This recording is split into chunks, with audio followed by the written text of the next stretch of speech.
সেখানে তার জন্য থাকবে সব ধরনের ফলফলাদি, আর বার্ধক্য তাকে আক্রান্ত করবে, এবং তার জন্য থাকবে দুর্বল সন্তান-সন্ততি।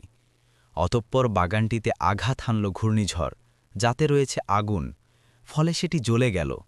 এভাবেই আল্লাহ তোমাদের জন্য আয়াতসমূহ বিশদভাবে বর্ণনা করেন, যাতে তোমরা চিন্তা করো।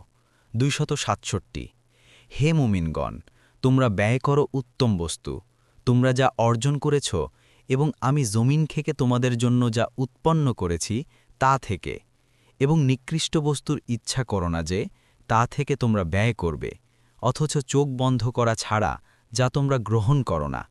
আর জেনে রাখো, নিশ্চয় আল্লাহ অভাবমুক্ত, স্বপ্রশংসিত।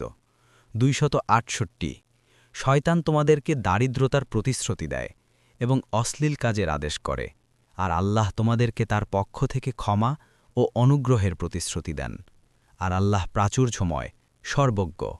269 তিনি যাকে চান প্রজ্ঞা দান করেন, আর যাকে প্রজ্ঞা দেয়া হয় তাকে অনেক কল্যাণ দেয়া হয়, আর বিবেকসম্পন্নগণই উপদেশ গ্রহণ করে।